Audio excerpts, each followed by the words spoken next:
Atin, we are live now. We can start. Yeah, we can start now, right? So, Kanya? Yes, we can start. Okay, yeah, okay.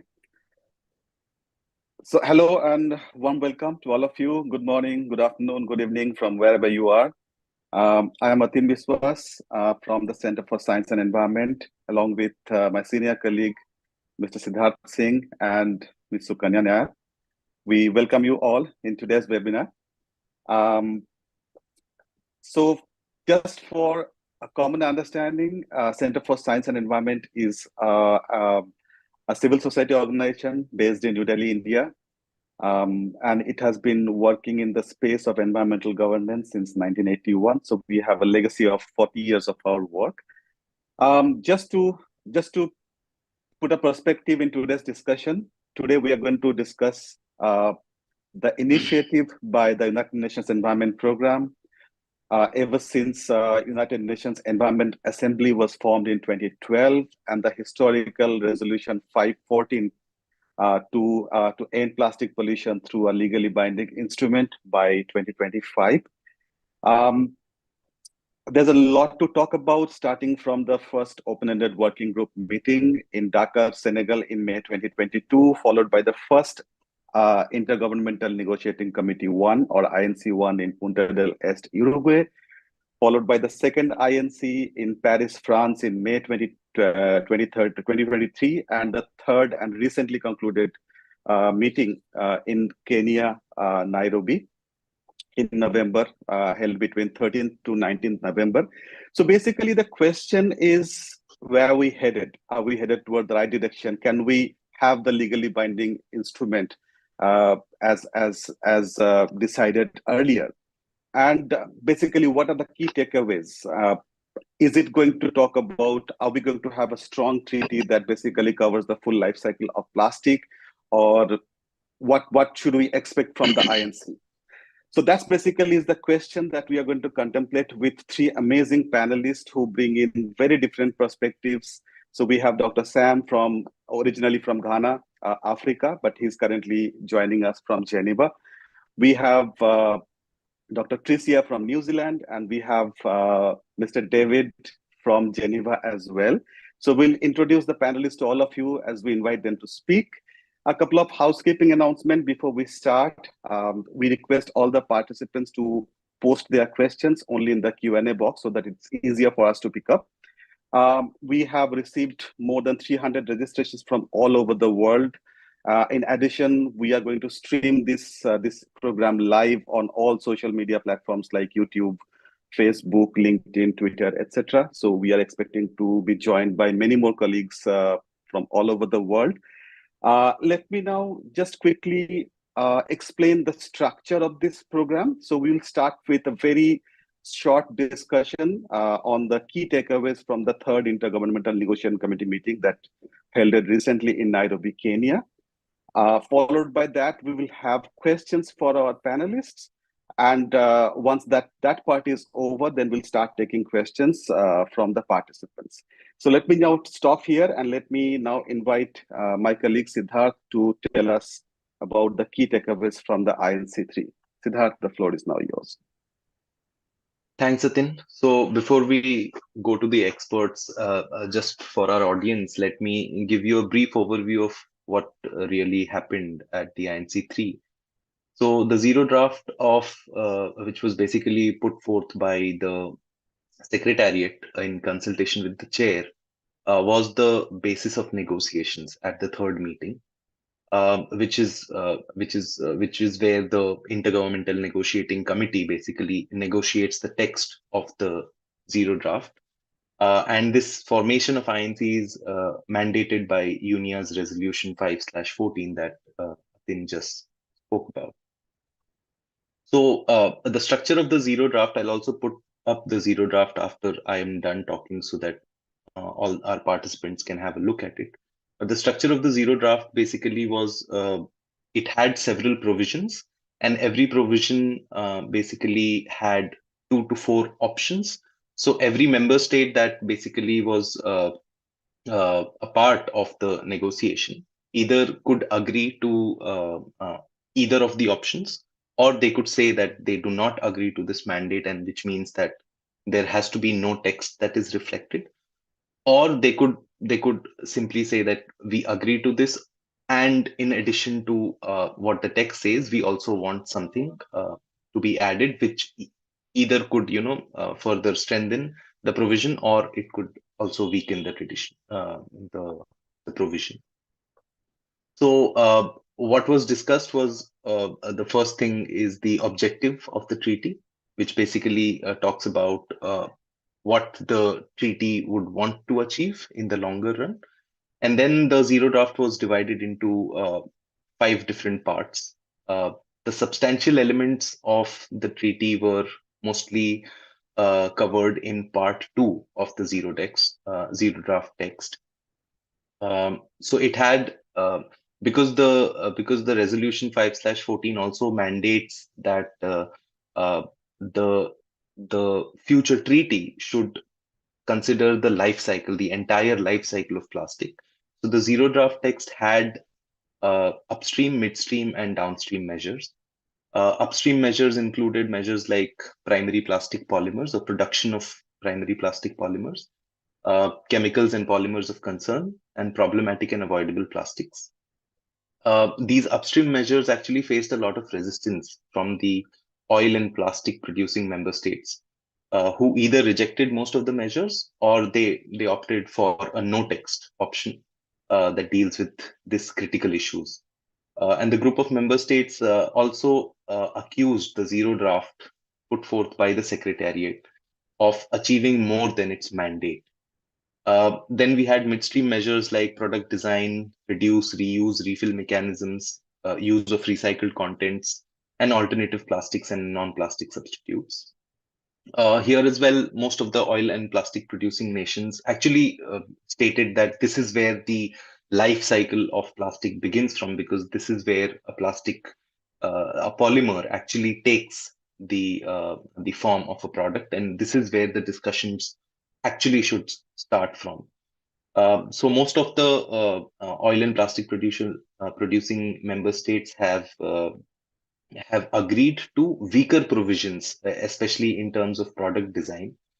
And it was after the intervention of these countries that now the revised zero draft text that we have, which is the inflated version of the zero draft, has terminologies like circular plastics and sustainable production.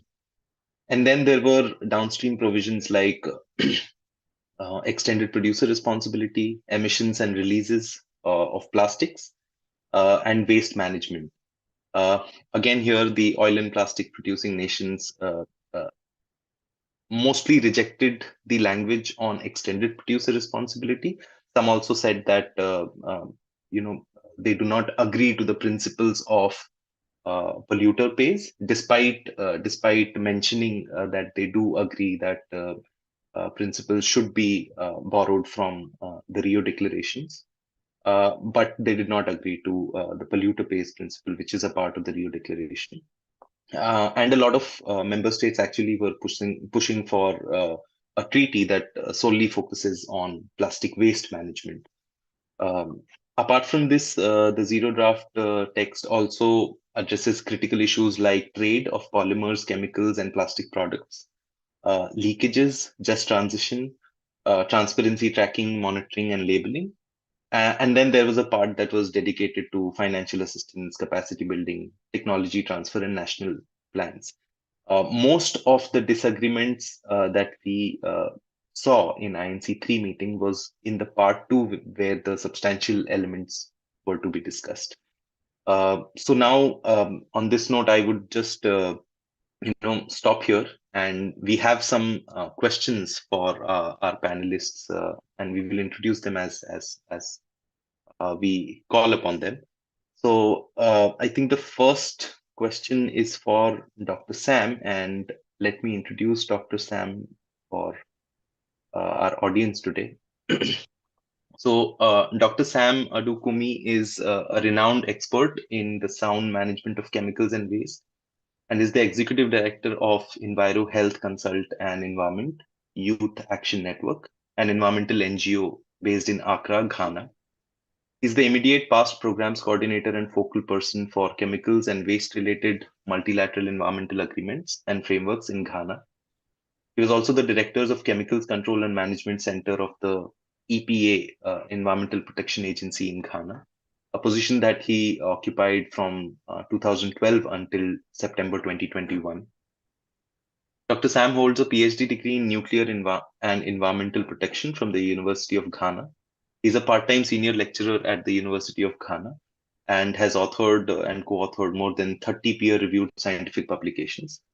Dr. Sam Adukumi served as the president of the 8th Conference of Parties to the Stockholm Convention on Persistent Organic Pollutants and also served as the member of the Persistent Organic Pollutants Review Committee. He was a co-chair of the Specific International Program, which is a financial mechanism under the Minamata Convention on Mercury. Dr. Sam has facilitated and moderated several discussions on chemicals and waste policy-related issues at international, regional, and national levels. He's currently a member of the United Nations Environment Program Special Program Trust Fund, as well as a member of advisory board of the International Sustainable Chemistry Collaboration Center based in Bonn, Germany. So welcome, Dr. Sam, and I'll let Atin ask the question. Thank you, Siddharth.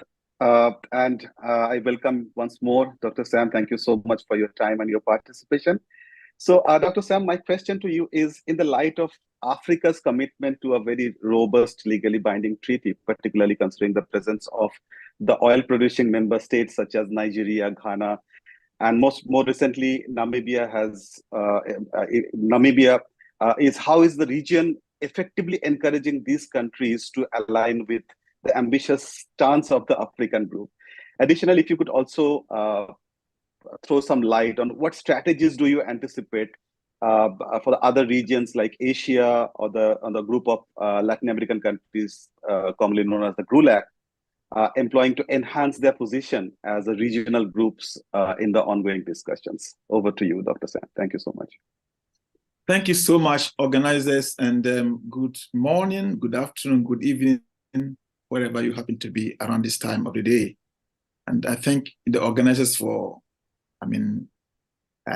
arresting me, let me put that way, to participate in this meeting, because they know that I'm really in here in Geneva for another important meeting starting this morning, but I agreed to take part. So if I may answer your questions in two phases. First of all, let me assure you that the UNEA resolution 514 was taken by all 175 member states of the United Nations in March 2022, and for that matter is binding on all member states. In Africa, the African Ministerial Conference on Environment, what we call ANSEN, subsequently, based on the resolution 514 of UNEA, also established what we call African Group of Negotiators, with Ghana as the chair. And Ghana is supposed to report to the ANSEN regularly about how Africa is faring in the negotiations. And Ghana as a chair has a responsibility to ensure that all the member states, all the regional countries in the region participate in this meeting, first of all, as sovereign countries and also as members of the community. So for the first part of your question, even though Ghana has found oil and we are an oil producing or exporting country, at this point in time, we are also the chair of the AGN and also a member state of the UN. So when we meet before and after the meetings of the INCs, we look at the issues on the table, and then we judge, let me put that way, and looking at the options, for example, as your colleague mentioned, the option paper or the zero draft give us options to choose from. So we as a region, we look at all the options on the table and come to an agreement. We have what we call the green, the yellow, and the red. The red means that we don't want that option. The green means that that is what we want. And the yellow means that many of the countries want or others don't want. That means it's the middle way. So our preferred choice is the green one, which we go with. And if there are issues, perhaps we will look at how the yellow one will, but the red is a no-go area. So when we've all agreed as a region, even though we are sovereign states, we have other issues, once we say that this is what we are going with, then Ghana as the mouthpiece, and then we develop statements, and Ghana reads a statement on behalf of the region. We have mandated our countries also to join the contact groups with specific mandates, which we have discussed. So it means that what we are discussing at the INCs are not from Ghana or not from a specific country, but that is what we have agreed on, the compromise text that we are going with. So that's how we do our work. So we have challenges, economic, social, and other things, but we are all in a global community where plastics have become a menace, and therefore we have issues to discuss with. So that's where Ghana leads the African group negotiators at the INCs. And then talking about the other aspect where perhaps what we can do, the strategy you have in place to deal or talk to other regional groupings. I think we are in negotiations, and we need to ensure that all voices are heard. We have an African voice, the GRULAC voice, Asia Pacific, Europe, and other places, other parts, other groupings as well, the UN. So we believe that we need to have bilateral engagements with other groupings, and we put out on the table. We know how matters are going on in the INCs. So with that in mind, we meet and see how best perhaps all of us can also work together and come with a common, because it's a global issue. Climate change is also mainly due to chemicals and plastic constitute a larger part of it. We are on the same planet, on the same planet Earth. So we cannot destroy our planet and then maybe because we are sovereignties. No, we need to come together and work together and save the planet and the people, our people, the environment. So perhaps let me end here. If you want to ask more questions, I can also elaborate further. Thank you. Thank you so much, Dr. Sam. We have more questions for you. Let me now bring in our next panelist, Professor Tricia. But before I ask the question to Professor Tricia, Siddharth, if you could please introduce her for me. Okay. So Professor Tricia Farrelly is a professor at the School of People, Environment and Planning at the Massey University. She's the co-founder of New Zealand Product Stewardship Council and Aotearoa Plastic Pollution Alliance. Professor Tricia has been a member of the United Nations Environment Programme expert group on marine deterrent plastics since 2017. She's also a member of New Zealand's National Container Deposit Scheme Working Group. Professor Tricia has co-edited the book titled Plastic Legacies, Pollution, Persistence and Politics with Dr. Sai Tafel and Professor Ian Shaw. Professor Tricia is the university representative at Association of Social Anthropologists, Aotearoa, New Zealand, and Massey University's focal point for Association of Commonwealth Universities Blue Charter Fellows on Marine Plastics. So welcome, Professor Tricia. Thank you, Siddharth. Thank you, Siddharth, and welcome, Professor Tricia, once more for your time and your participation. Thank you so much. So my question to you, Professor Tricia, as a member of the Scientific Coalition, we have observed numerous member states emphasizing the need for the upcoming treaty to be strongly guided by scientific insights. Could you provide clarity to our audience on the scientific perspectives regarding plastic pollution? Especially, how does plastic pollution contribute to pushing the triple planetary boundaries, and what are the implications for human health? Over to you, Professor Tricia. Thank you so much. Big question. Thank you very much for that.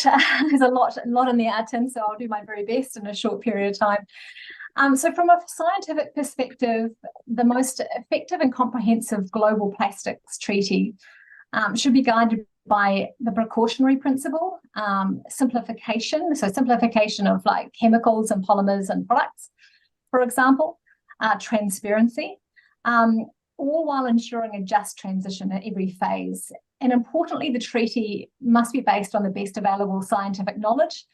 And we're working in partnership with the Indigenous Peoples Caucus and the International Alliance of Waste Pickers and other important knowledge and rights holders to progress the science around plastic pollution. And of course, a comprehensive and effective treaty. So the treaty implementation must effectively respond to the rapidly evolving science on the significant impacts of plastic pollution on human and environmental health. The Scientists Coalition endorse the broad adoption of 3 key components from the Montreal Protocol. The first is the concept of essential use. And 2 elements of an essential use are that a material or product or service is necessary for health, safety, or is critical for the functioning of society, and that there are no available technically and economically feasible alternatives. Secondly, we support time-bound reduction targets for chemicals associated with plastics and primary plastic polymers. And we advocate for that chemicals, polymers, products, technologies, and services should be permitted based on the following criteria: safety, sustainability, essentiality, and transparency. And we were disappointed. We were disappointed that there was no consensus on intersessional work at INC3. However, I guess this has really galvanized the Scientists Coalition to informally work towards work on evidence-based reduction targets and hazards-based assessment criteria, which we are working on or planning towards starting now, and working towards INC4 with some preliminary work in that space. Next, we propose that a dedicated, independent and trusted scientific body or science policy interface should be formulated as a subsidiary body under the future treaty. And this should have the mandate to formulate the targets we're looking to start work on, those production reduction targets, and effective mechanisms for the implementation. And finally, an effective and comprehensive treaty would focus at the top of the waste hierarchy and prioritise prevention, reduction, redesign of materials and products, chemicals, systems and services and technologies, and really pushing for reuse and refill and the right to repair with dedicated financing to enable this critical systems change. You asked about the triple planetary boundary, so I'll briefly respond to that question now too. So there's overwhelming evidence now that plastics and their associated chemicals have breached the planet's safe operating space for novel entities. Plastics, as we know, are a complex mix of chemicals, and 99% of all plastics produced are based on fossil fuel-based feedstocks. There's also obviously bio feedstocks as well for alternatives, but that's a small percentage of those plastics that are produced at this stage. And we're seeing a huge increase in plastics production. So we're seeing between 79% plastic production increase between 2000 and 2015. And the production of chemicals have increased 50-fold since 1950. So huge spikes in both plastic production, but also chemical production. And a whole lot of different chemicals have been produced. There's a lot of duplication taking place there as well, which is problematic. Of the 13,000 currently reported chemicals and plastics from current studies, although there are some upcoming studies that are revealing that up to 16,000 chemicals are now being found in plastics, only half of those can be identified, and 3,200 have been identified as chemicals of concern. So chemicals and plastics as novel entities are appearing on global markets in hugely escalating volumes in the environment and in human bodies at a rate that far exceeds the ability for us to assess their hazards and risks, let alone prevent and control those deemed chemicals and products of concern. And worse yet, plastic pollution is a triple threat alongside biodiversity loss and climate change. It's also long been acknowledged as a threat multiplier. So, and what that means is that plastic pollution acts with other stressors like climate change and biodiversity loss to cause far greater damage than if it occurred in isolation. I recognise that I've spoken for a fair bit and I haven't quite got to your answer about human health. If you'd like me to respond to that now, I can do, or I can certainly wait for a next turn after others have spoken. I think you can go ahead and you can complete that part, because that way it will be easier for us to kind of take the discussion forward. Yeah, please. Very briefly then, thank you. So the health impacts of the chemicals associated with plastics include a whole range of diseases, unfortunately. So increased risks of prematurity, stillbirth, birth defects of the reproductive organs, and already you're hearing some of the chemicals associated with plastics have a real impact on the most vulnerable, which are those that are neonatals, for example, and young children. Neurodevelopmental impairment, impaired lung growth, and childhood cancer are also some of the implications of the chemicals, at least associated with plastics, that we know of so far.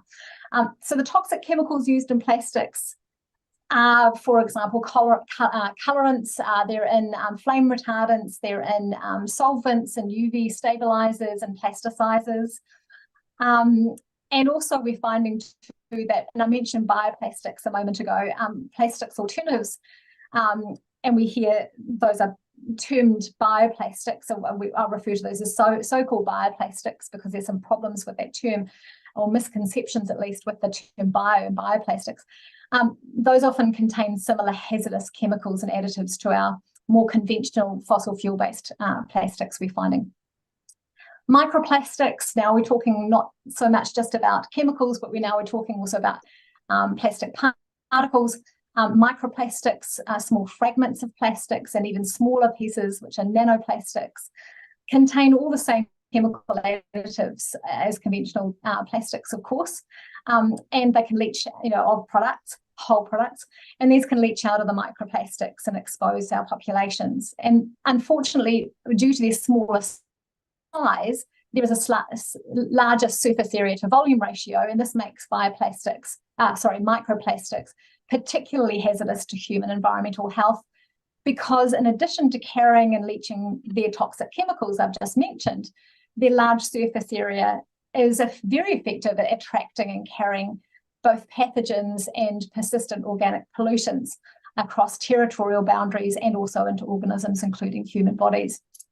Finally, the toxic chemicals found in plastics and the pollutants associated with plastics we're exposed to throughout the supply chain, right from extraction all the way through to removal and remediation, can threaten the health of, for example, extraction and production site workers, fence-line communities, from exposure to chemicals, air pollution from waste incineration, water and soil contamination.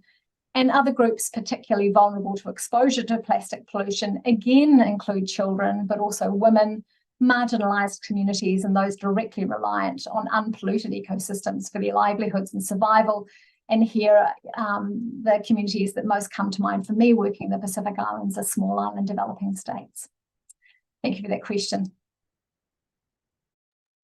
Thank you so much, Professor Tricia. That was really insightful. We have more questions for you, so please stay with us. Let me now bring in our third panelist for the day, David Azoulay. Let me just introduce David before I pass it on to Siddharth to ask the question. So David Azoulay is the Managing Attorney for Center for International Environmental Law's Geneva office and the Director of CIEL's Environmental Health Program.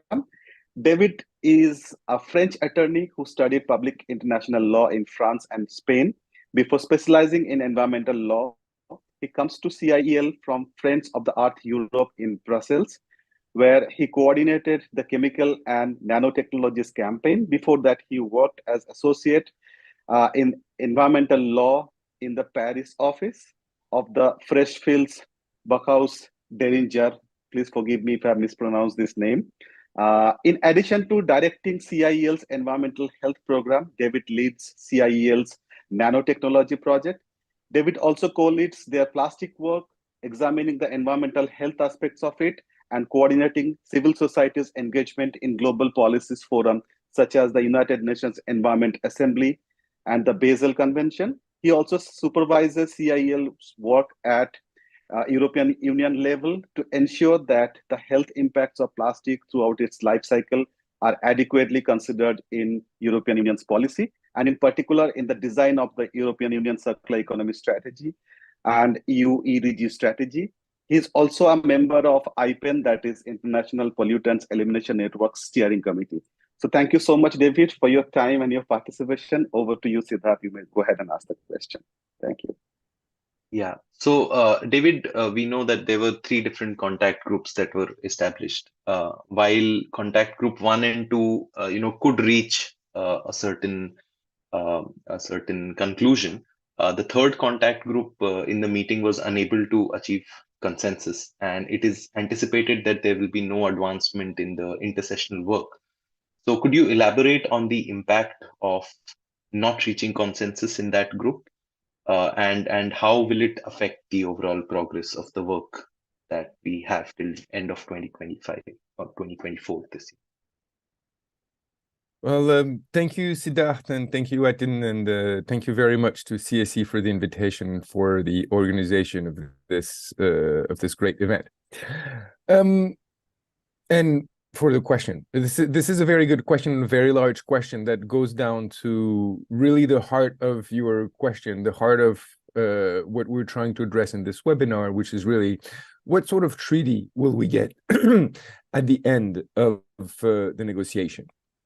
And rather than talking specifically about what happened in Contact Group 3 and elsewhere, if you allow me to take a little step back from going back to some of the elements that you introduced and that both Sam and Tricia talked about, which is the negotiation dynamic, what we're trying to achieve with this negotiation and what we've been seeing in the negotiation so far. The mandate that was given to this group to negotiate a treaty was a treaty to end plastic pollution.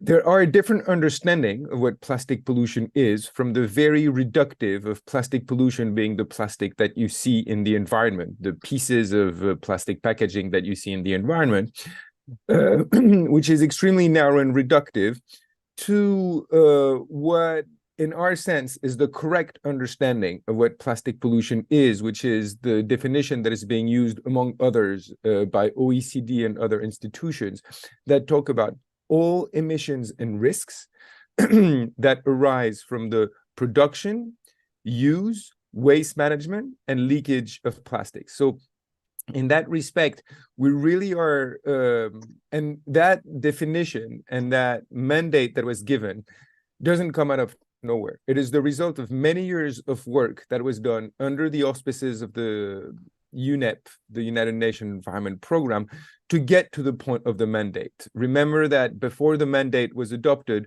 there were, I think, 7 or 8 rounds of ad hoc expert group that really got to the heart of what is the problem that we're trying to address here. And those discussions led to the mandate. And the mandate was very clear in that this issue of plastic pollution, it's not a waste problem. It is not an ocean problem.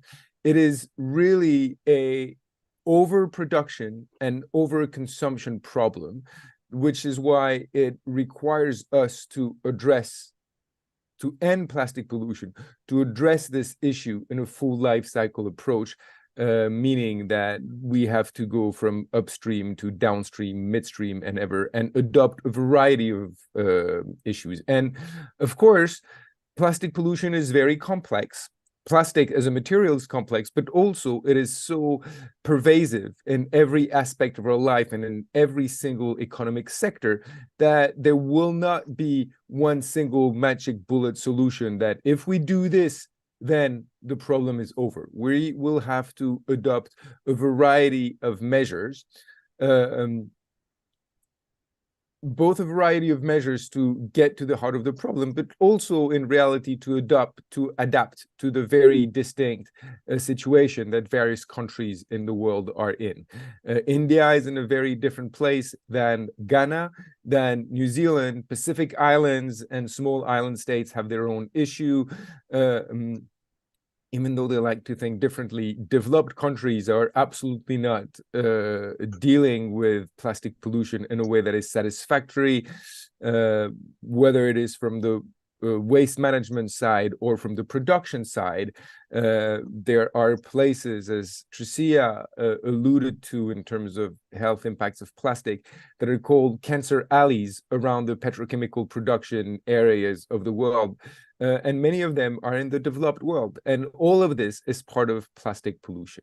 And so, I'm sorry, that was a little detour to go back to understanding what is it that we're trying to do. And also going back to what happened in Nairobi, the dynamics that we saw. What we saw is the vast majority of countries in the world, I think by the count, what we looked at from the various interventions that we made, that were made, around over 120 countries spoke in favor of a broad treaty that would span measures that would include some form, without getting into the detail, but some form of control of primary polymer production and some form of detoxification of the whole plastic supply chain, which are really two key aspects.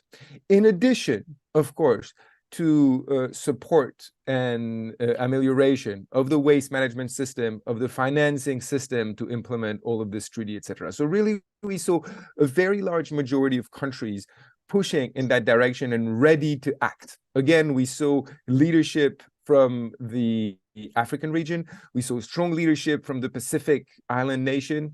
We saw valuable leadership on certain issues from GRULAC. We saw leadership from countries in the global West, one would say. And I would say on the other side of the spectrum, we saw a very small number of countries very actively and deliberately oppose both a scope of the treaty that would match the mandate and opposing a understanding of the problem, basically trying to object to the common understanding of what the problem is that we had developed throughout the years in the work that led to the adoption of the mandate and to that negotiations. Now, most of those countries, as was mentioned in the introduction, are in fact large oil, gas, and plastic producers countries. And we could see this already in Montevideo during INC1, clearly in Paris during INC2, and they're in Nairobi. They're entering this negotiation with a very organized and structured approach to prevent this treaty from delivering on its mandate. And I'm being very blunt and candid because, again, this is what we saw. And we saw that both in the position that they put forward, but also in the strategies that they've adopted to prevent the treaty from delivering, including importing strategies from the climate space and others where they used questions of procedures and strategies to derail the conversation. First of all, to prevent the group from having conversation that needed to be had, and from also trying to block the negotiation by renegotiating very well-established precedents. One of those very well-established precedents is that and I'm going to get a little geeky lawyery, excuse me for this, but this is also why probably you've invited me this morning. But there is something that is often overlooked. What everybody is interested in talking about the substance, talking about the solutions. What are we going to do? Something that is often overlooked, but that is quite important, is how are we having those discussions? How are we going to discuss and decide the content, the what? And this goes back to the rules of procedure. It's the rules that govern the discussion. And over the past 50 years, many treaties for environmental issues have been negotiated, some being more successful than others, but the most well-known are, of course, the UNFCCC on climate, the Montreal Protocol, the Convention on Biodiversity, the Basel Convention, Stockholm Conventions, Bamako Convention, Waigani Convention. They're international, multilateral, and regional conventions. All of those negotiations were adopted, were negotiated following a certain number of rules. And those rules of procedure, even though they changed slightly from here to there in the detail, the core of the rules of procedure remained the same. And this is something that has been established under international law for a long time, which is you strive for consensus. You try to get everybody to agree on something. And when all attempts at consensus have failed, then you resort to a vote. That is usually a 2/3 majority or 3/4 majority. This changes a little. And this was agreed. We agreed to do the same thing for this particular negotiation during the preliminary round of negotiations that took place in Dakar in June 2022. And then in Montevideo, we agreed to do this, even though there was still a little element that needed to be discussed. But when we arrived in Paris, those groups of countries that are opposed to, I'm being very blunt with you, but those groups of countries that are opposed to this treaty being successful and reaching the mandate that has been given to it, try to reopen this and try to say, no, this is not something that we can agree. And what we want is a veto right for every single country negotiating to prevent an agreement from being reached.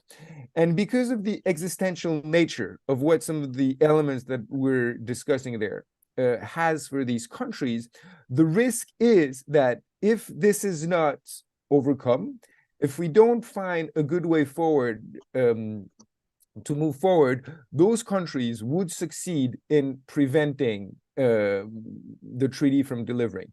This is what we saw in Nairobi. When we got to the heart of the discussion, those countries basically said, we're not willing. And again, we're talking about a very small number of countries, but that take a lot of floor space in the discussion, and that take a lot of attention. And those countries managed to block the conversation because they came here, they didn't come here and try to actually negotiate. A negotiation is you try to understand where the other person is coming from. You use the existing scientific data and all of the body of work that has been done to understand what it is that you have to do. And then you try to find some common ground about what needs to be done and what can be done. This is what negotiation is. A number of those countries came there and said, we refuse the scientific consensus.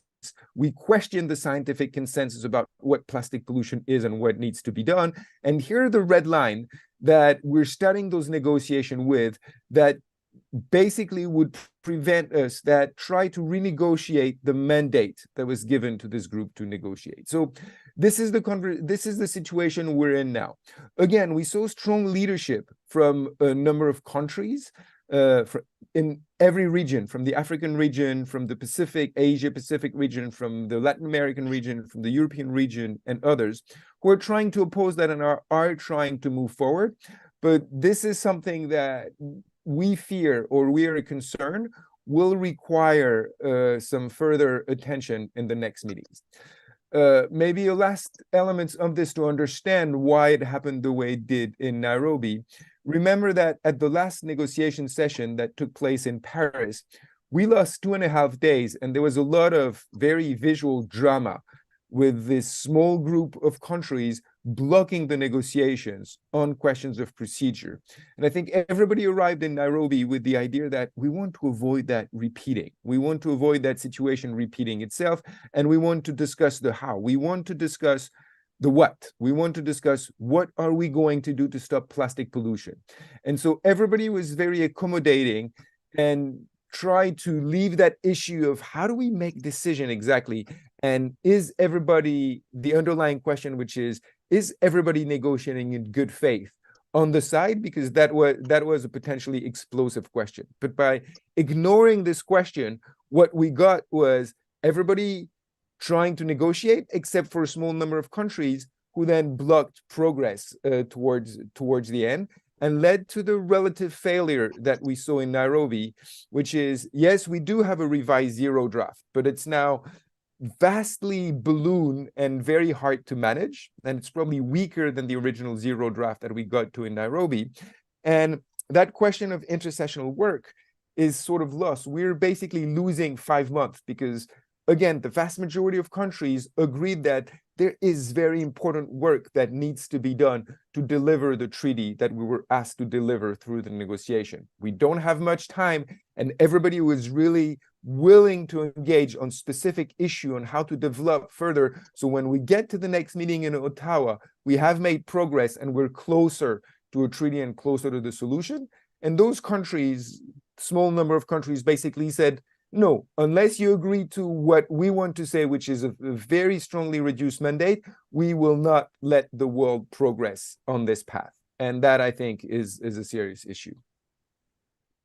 Thank you so much, David. In fact, you pretty much answered our next question to you on the rules of procedure. But this question basically we kept for all the panelists to respond quickly. Since you have already talked about it, if I may ask Dr. Sam and Professor Tricia also to share your views on how do you see the procedures going forward in absence of an adopted rules of procedure. Now we are expecting to have the revised zero draft, which could be termed as the first draft. We don't know. It's a much bigger document as compared to the zero draft that we had. Let me just quickly ask Dr. Sam to respond that how do you see, since the zero rules of procedure is yet to be adopted, how do you think the discussions taking shape going forward? Over to you, Dr. Sam. Thank you. Thank you so much once again. Thanks to Tricia and David for their overwhelming contributions from a scientific angle, and also from all that David said. He has been following all these procedures for all this while, and he's well versed in other conventions, which I have also managed to participate, especially the Basel, Rotterdam, Stockholm, and then Minamata conventions. And as he said, I mean, the things are almost the same concerning rules of procedure. So there are precedences that we need to follow. This plastic one is not any new thing that we know about how to negotiate. But as he said, there's a calculated effort by a group of countries to derail the process, to derail the mandate of UNEA. But 54 countries of Africa are also resolved that we will move forward. We want to see an end plastic pollution as UNEA mandated, and also our AMSEN or African leaders have mandated. So we believe that, yes, there are, forces to, derail the process, but if we take our time, take some effort, and then maybe do a lot of bilaterals and, meeting people, groups, we will be able to come to a common understanding where we will resolve the issues and try to save our planet from collapse and our people and populations. So yes, going forward, I'm optimistic that Africa will lead the way, and then we'll be able to, meet other groups also, and then we move forward because we have a common agenda, don't forget. So yes, rules of procedures may pose a threat, but we believe that we will overcome it because, these are strategies that people have in place, but we will re-strategize and regroup and see how we can move forward. Thank you. Thank you, Dr. Sam. That was really, really very helpful. Professor Tricia, if I may ask you to quickly respond on this agenda. Well, I just love Dr. Sam's positivity. I wish I shared so much confidence in the process. I often defer to David and Ciel and the team for advice around matters such as these, because my my experience in other multilateral environmental agreements are extremely limited to none.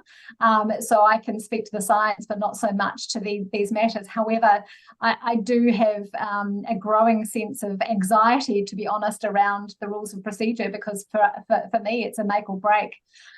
You know, if this is vetoed by a small set of countries, we could see, for me, the end of any potential you know, treaty that's really going to make any difference further from really just the business as usual. And that would be devastating, because so many of us have put so much time and effort into this. We have a lot at stake here, all of us as global citizens, and for that to happen would be truly devastating, I think, for all of us.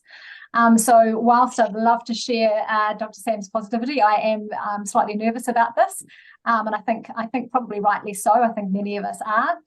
However, you know, as I was saying, it was very disappointing not to have any consensus around intersessional work.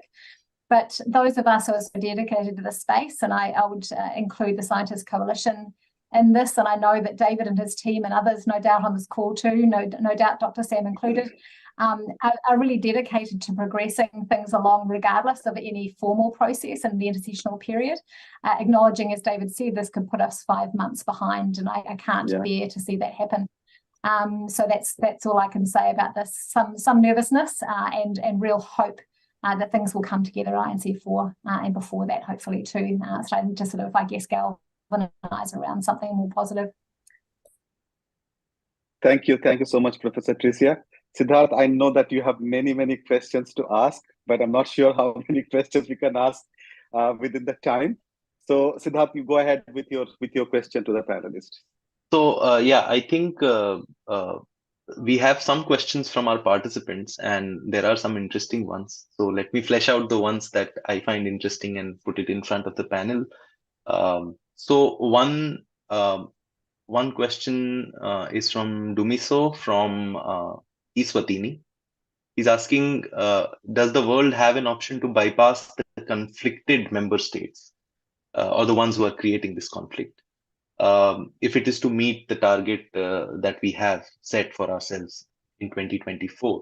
Like you said, the issue of plastic is a producer-consumer issue, and hence there is, I believe, power in the consumers rallying behind the delivering of the treaty. So, David, do you think, or to all the panelists, do you think that we have that bandwidth?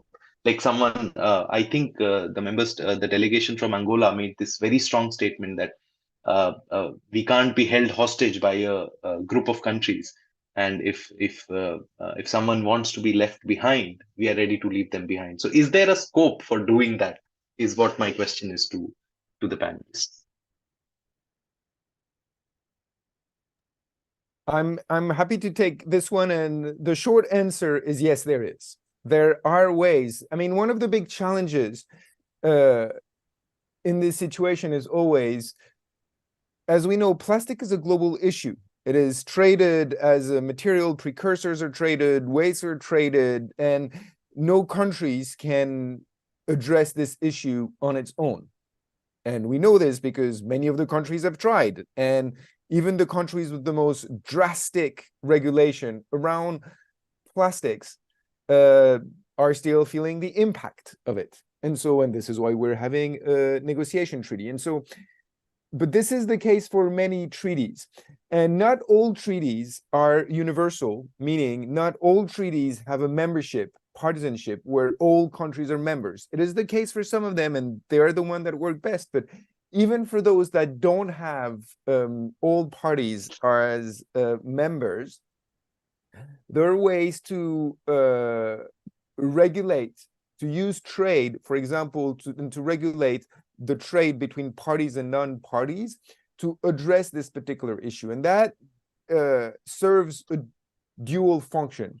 First, it ensures that those countries that become party to a treaty are not penalized by the free riders operating outside the space of the treaty and continuing to trade the regulated material within the space of the treaty. And again, This is very common. It exists in Basel Convention, it exists in Montreal Protocol, it exists in the CBD. Most of the treaties that exist today include these kinds of provisions. So that's one of the function of those aspects. The second function of this aspect is that it creates a strong incentive for those countries who are not yet a party to the treaty to actually join the treaty and become a member. And through these provisions, this is how the Basel Convention, again, the Montreal Protocol, the Stockholm Convention, or the CBD achieved quasi-universal membership, where you have, in most of those instances, over 178 countries who became parties to these convention, because every country saw that it was in their advantage to be part of the system rather than to remain outside. It took a little time when at first some countries remained on the side and remained outside of the system. But the system was built in such a way that there was a strong incentive for those countries to join eventually. And this is where we're getting. And my sense is probably that this is where we would have to go also for this plastic treaty. Yes, thank you. If I may quickly add to that, thanks, David, for all those contributions. I have said already, and maybe you are excited about my positivity and maybe where I'm coming from. Don't forget that Africa, we have 54 countries, and our continent is one of the most vulnerable so far as plastic pollution is concerned. That is why we are resolved that we need to have that kind of treaty in tandem with AMSEN and also the UNIA overall arcane mandates.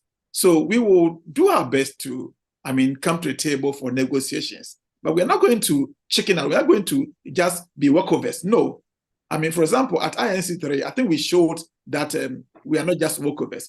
We need to be heard. Our voices need to be heard. We are a lot. We form more than a quarter of the UN, countries. So we need to be on the table together with others on equal, we are not minors or, for that matter, that you can just push us. We are there to negotiate. And we believe that this is something that's affecting our people in particular. So if it's about economies, if it's about trade, we are also affected.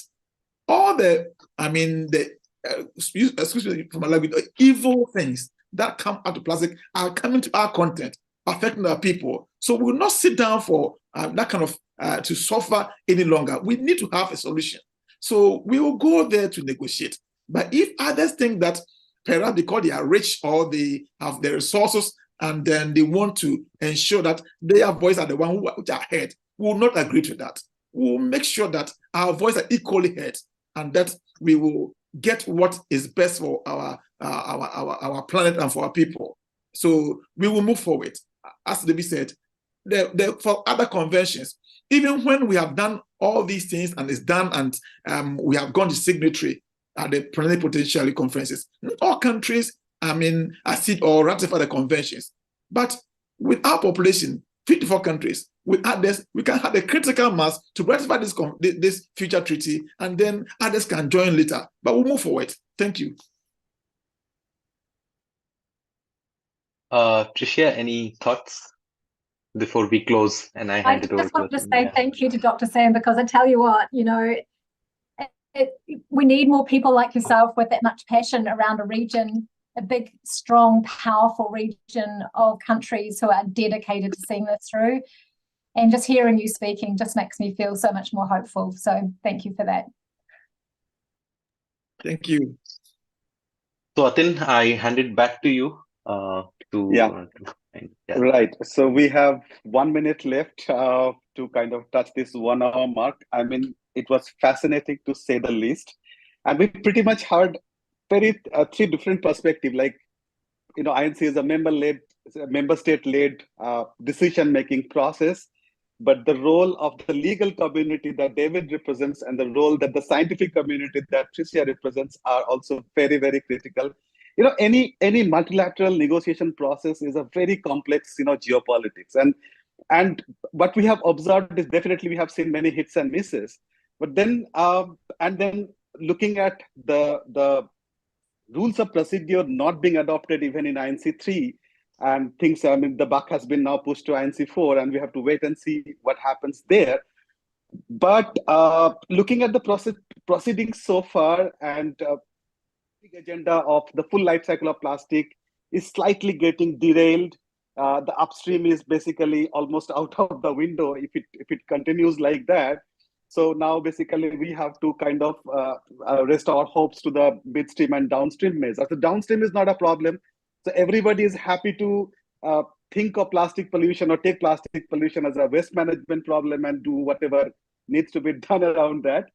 But the chemicals of concern definitely emerged as a very strong agenda. Tricia has spoken a lot about it.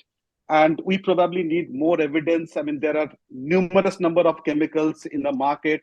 Many of them are of concerns, but then probably INC is expecting more scientific evidence to actually identify. And we also need a proactive disclosure policy. Like when we buy a plastic product, we don't really know the properties of it, apart from the polymers being used, what additives are going into making those products and whether it's safe for human consumption. So, I mean, a lot of discussion happened today, and I thank from the bottom of my heart from all our colleagues in CSE, and we have seen huge participation. I've been following the other social media platforms, and we have seen quite a number of colleagues joining over there. So we'll continue to follow this discussion, and I hope to bring all the panelists back, maybe just ahead of INC4. I mean, though very little is expected in between since the intersessional work is almost kind of stalled. So thank you all. Thank you, Dr. Sam. Thank you, Professor Tricia. And thank you, David, for your time and for your insightful discussion. Sid, very quick comment from you, and then we can close. And thanks to all our participants as well. We have seen participants. I mean, I was trying to identify them by their countries and the registrations, and I could see at least 40, 50 countries are listening to us today, right here, right now. So Siddharth, over to you, and then we can close. Yeah, Please, thank you. Thank you so much. Can you allow me to say the last thing? Please. Don't throw your hands into the air just like that. All the streams are still part of it. Early days yet. The upstream, the midstream, and the downstream are all part of it. So don't lose hope yet. It is part of it. Thank you. Thank you so much. Thank you so much, Dr. Sam. You really give us a lot of hope, and we really want it in this critical times. Thank you so much, Tricia, Dr. Sam, David, for agreeing to be a part of this discussion. Being like we are in so different time zones, and thank you so much for making this possible.